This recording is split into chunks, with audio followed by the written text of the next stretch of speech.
Бойцы, правила знаем, не нарушаем. Регламент боя 3 раунда по 5 минут. Внимательно слушаем меня. После команды стоп, все действия прекращаем. Все ясно? Пожали руки, покажите красивый достойный бой. Естеріңізге сала кетейін, кездесудің жобасы 5 минуттен 3 раунд. Судья, боец готов? Боец готов? Первый раунд, бой! Бірінші раунд.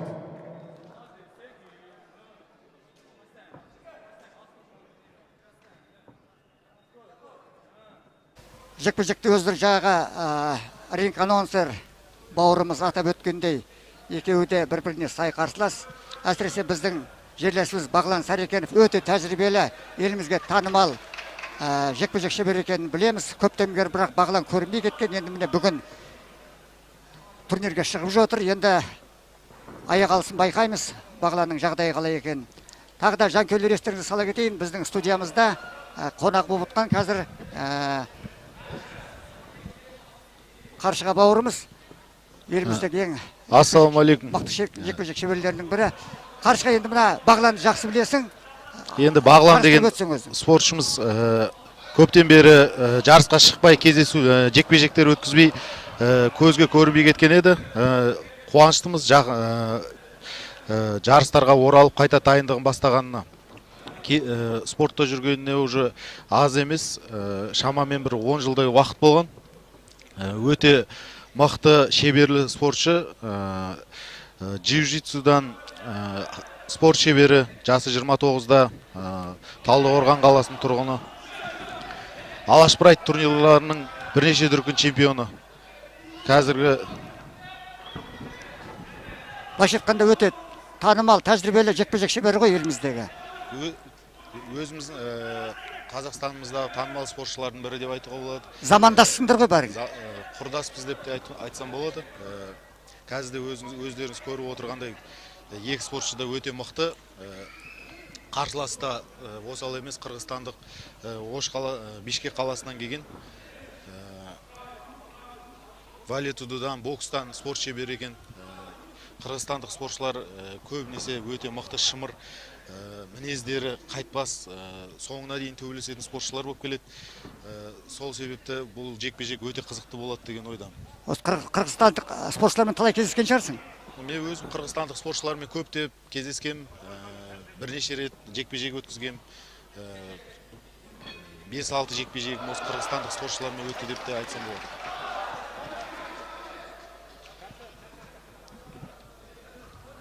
Бағлан қазір бірінші раундта аяқ алысы жаман емес, алға бірінші нөмір болып жұмыс жасап отыр. Қарсыласы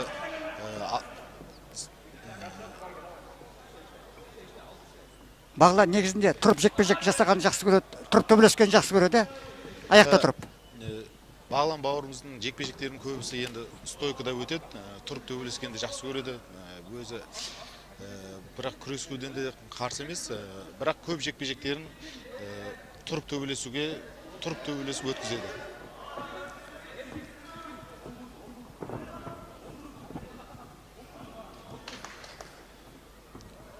Әзірге тең дәрежеде өтіп жатыр жекпе-жек. Қарсылас бір-біріне лайықты екені көрініп тұр. Жекпе-жек өте асықпай,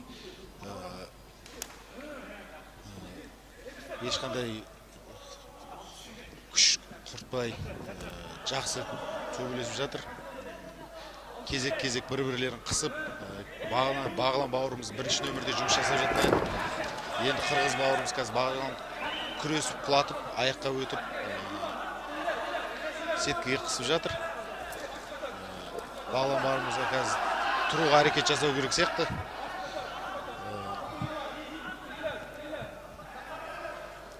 Қырғызда соны түсіндау деймін, ол да енді Бағланды әбден зерттеді ғой.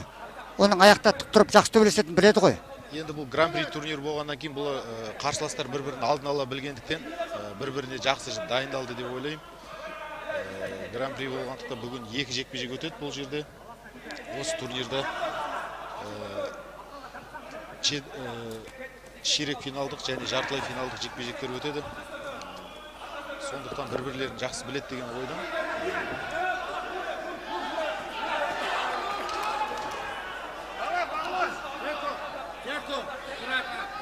қырғызстандық спортшының физикалық тұрғыда күші көп екені көрініп тұр.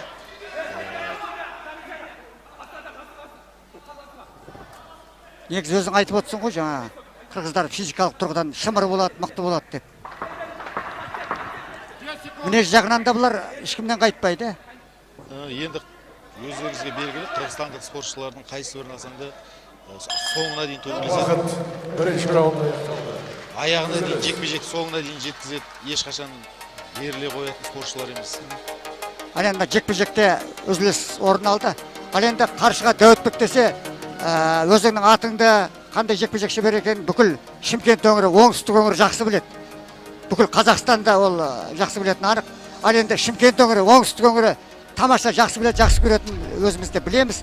Ал енді осы Шымкентте, жалпы оңтүстік Қазақстанда аралас жекпе-жек қалай дамуда? Клубтар құрылып жатыр. Сол туралы айтып өтсең. Қазір оңтүстік Қазақстан облысында аралас жекпе-жек өте қатты дамудың үстінде деп айтсам болады. Және ол үшін себепке жауынгерлік өнер ассоциациясына рахмет.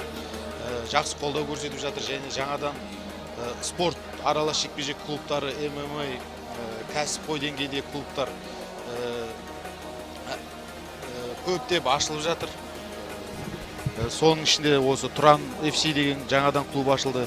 Және бұрыннан келе жатқан клубтардың бірі біздің ағайымыз Естанов, Қазақстанға әйгілі жаттықтырушылардың бірі Мұрат Естанов ағайымыз ашқан Тұран Орда клубы бар. Сол қанша жылдан бері жұмыс жасап келе жатыр. Және Шымкент қаласында да басқа да клубтары бар ашылып жатқан. Болашақта Шымкент қаласынан, оңтүстік өңірінен Арман Оспанов, Ержан Естанов сияқты ағаларымыз сияқты мықты спортшылар шығады деген ойдамыз. Ал енді өзіңде сол қазір аяқ алысың жаман емес, былай айтқан кезде екінің бірі Ресейдің, мына Шешенстанның мықты Аса деген промоушны бар. Сонымен келісім шартқа қол қойыпсың. Осы туралы айтып өтсең.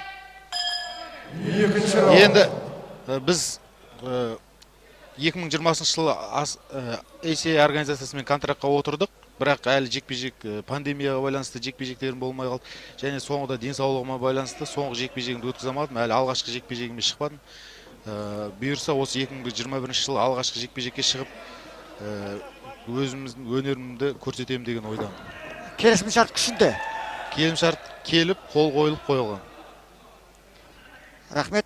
Ал енді жекпе-жек көралсақ, екінші раунд басталды. Екінші раунд басталды. Қырғызстандық спортшы қайтадан біздің Бағлан бауырымызды октагонға қысып,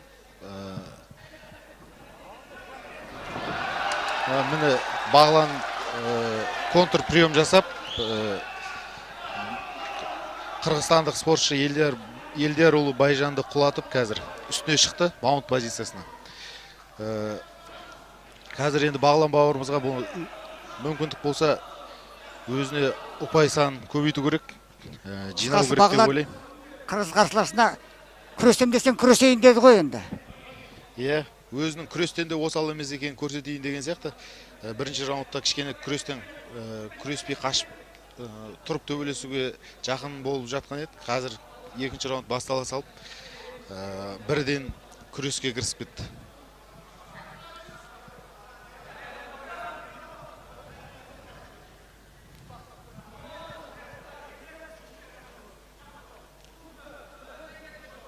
Әзірге бірақ кімнің жеңетінін айту болжап болу мүмкін емес, е? Енді қазіргі позиция Бағланға жұмыс жасап жатыр деп айтуға болады. Өйткені үстіндегі позицияда Бағлан болғандықтан, қазір кішкене активны қимылдайтын болса, осы екінші раундты өзінің пайдасына шешіп кетуге болады.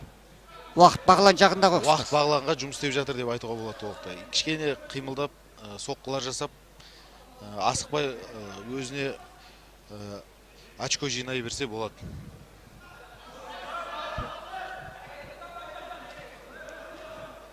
Енді осы арада енді қаршыға биыл өзің білесің, Алаш Прайд жауынгерлік клубының 10 жылдық мерейтойы, талай спорт тарларын шығарды, жекпе-жек майталмандарын, Қуат Хамитов дейміз, Қайрат Ахметов, Арман Оспанов, соның арасында өзің де бар, өзге де жаңағы қазірде тамаша жетістіктермен қуантып жүрген жігіттер бар. Евгений Кембертиев бар. Жалпы осы Алаш Прайд туралы өзің айтып өтсең, және оның басшысы Данияр Қасқаров туралы да бір өзіңнің лебіздеріңді білдірсең. Өздеріңізге белгілі, Алаш Прайд клубы 2013 жылы құрылған. Қазір 10 жылдық деп атап өтіп отыр. Негізі 11 жыл болған. Пандемияға байланысты 2020 жылы 10 жылдыққа қарсы ешқандай турнир өткізе алмай қалдық. Сол себепті енді 10 жылда біздің қазақ ММА аралас жекпе-жектің дамуына өте үлкен үлесін қосты деп айта аламын. Осы Алаш Прайдтың көшін бастап басында жүрген ағамыз Данияр Қасқаров ағамызға үлкен алғысымызды білдіреміз. Қаншама қазақтың қарапайым қара домалақ балдарын басын қосып, осындай клуб ашып, бүкіл қазақ еліне танып, қазір қазақ елін бүкіл әлемге танытып жатыр. Қазіргі кезде Алаш Прайдта да спортшылар аз емес, жеткілікті. Оның атап өтетін болсақ, Евгений Егембердиев бар. Жақында Есей лигасында титулдық кездесуге шығады. Және Артем Резник, Асылжан Бақытжан, Нұрсұлтан Қасымхан деген бауырларымыз бар. Олар да қазіргі уақытта үлкен ареналарда қазақтың атын шығарып жүрген үлкен мықты спортшылардың бірі. Бір енді көрінбей кеткен Бағлан Сарекенов бауырымыз да ортаға қосылған сияқты.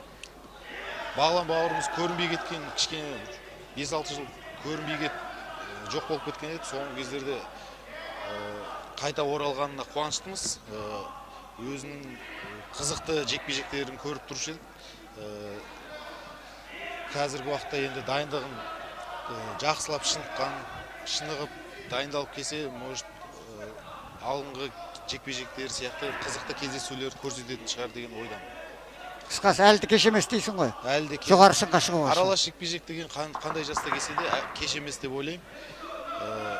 20 жасында келсең де, 30 жасында келсең де аралас жекпе-жекке келсең кеш емес. Қалаған уақытында бастасаң болады. Қысқа ерік жігер, еңбек керек дейсің ғой.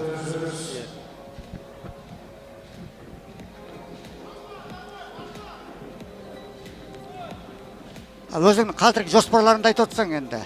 Қазір денсаулығың қалай жалпы? Ең бастысы. Жарақаттан аман есенсің бе? Жарақаттан аман есен. Қазір Шымкент қаласында Тұран Орда клубында Естамов Мұрат ағайымыздың қолында жаттығу жасап жүрмін.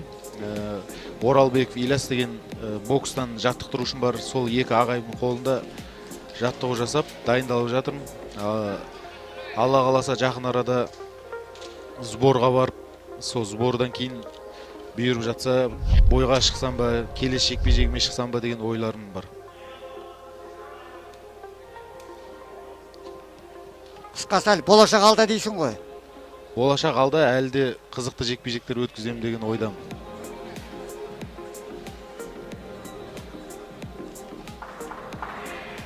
Seconds out. Көмекшілер октагоннан шықсын.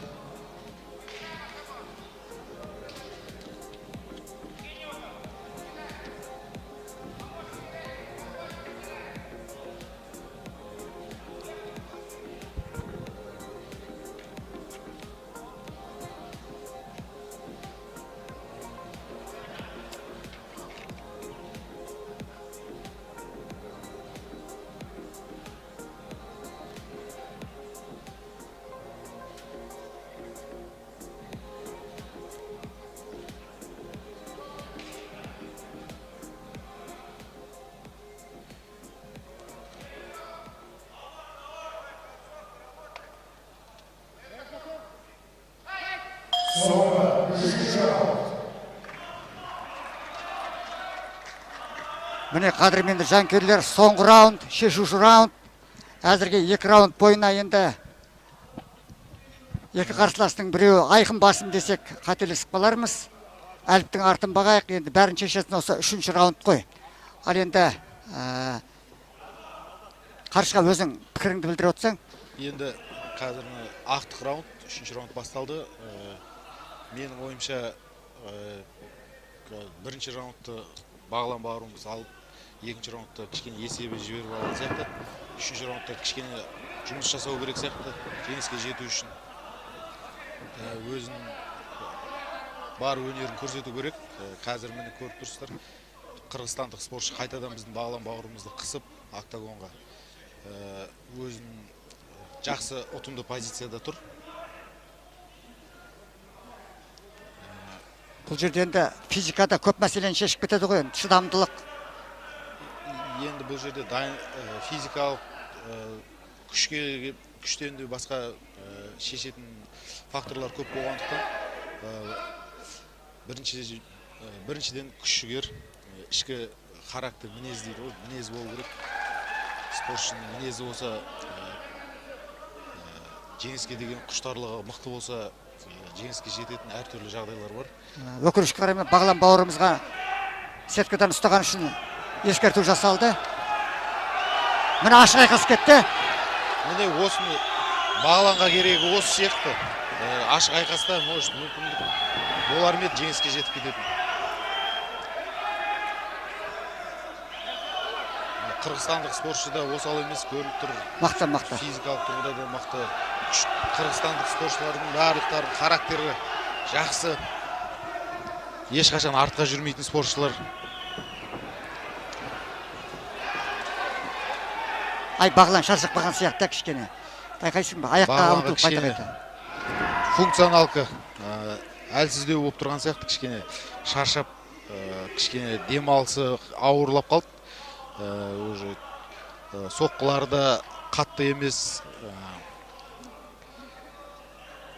Тік тұрып тіресе беру керек еді дейсің ғой. Тік тұрып ұрысқанда мүмкін әлі де мүмкіндіктер болып қалатын шығар.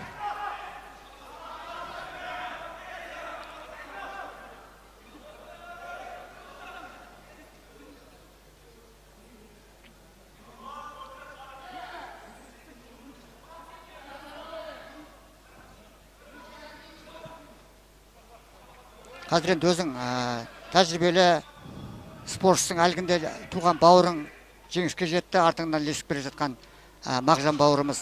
Оның дайындығына өзің үлес қостың ба?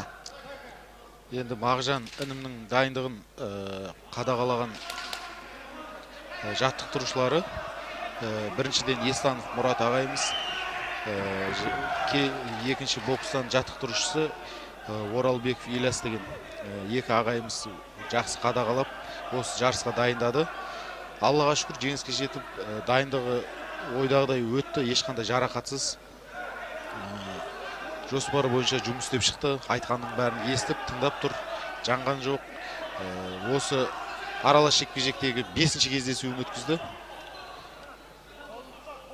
5-ші жекпе-жегінде де жеңіске жетіп, қазір 5 жеңіс, бірде-бір жеңілісі жоқ. Әзірге Құдайға шүкір дейсің ғой. Ал енді қарап отырмай, біз енді осындай мына жекпе-жекті, жалпы кез келген спортты, өнерді дамыту үшін ол әрине демеушілердің көмегінсіз дамыту мүмкін емес. Енді осы орайда мына турнирдің бас демеушісі, бір эксперт букмекерс кеңсесіне тағы бір алғысымызды айтқымыз келеді. Бұл бас демеуші. Сондай өзге де қол ұшын созған кәсіпкер азаматтар бар. Соның бірі Талғат Тілешев деген бауырымыз, меценат, оңтүстік Астанадағы Алматы бизнес отелінің қожайыны. Осы жарысқа ол кісі де өз үлесін аямай-ақ қосты.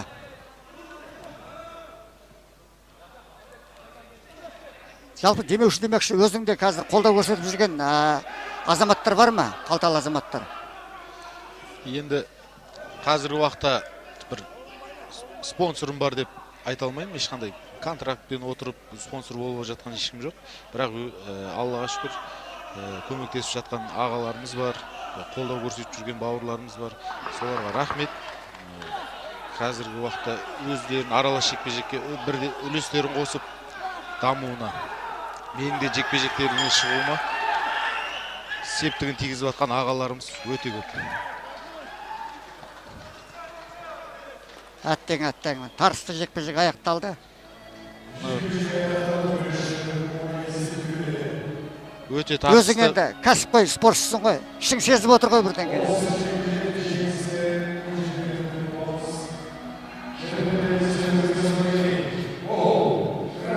өте тартысты, қызықты жекпе-жек болды.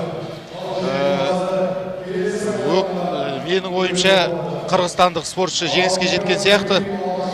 Енді бірақ бізге менің айтқаным емес, бұл жерде төрешілердің шешімі қалай болатын қазір көреміз.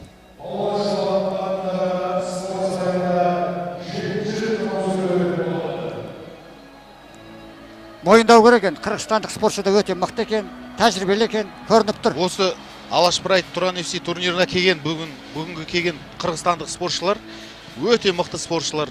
Мен барлығын танимын деп айта алмаймын, бірақ көбісін жарыстарда, турнирларда көргенмін. Жақсы өнерлерін көрсетіп жүргендерін өте өзіне сенімділер келеді дейсің ғой. сенімді мықты спортшылар, Ресейдің мықты ACB, аса сол сияқты тұжырымдарда төбелесіп жүрген спортшылар келген бүгінгі гран-приге қатысатын.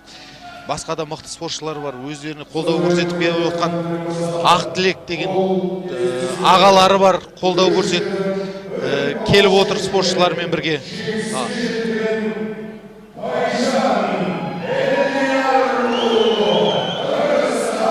Айтқандай қырғызстандық спортшы жеңіске жетті.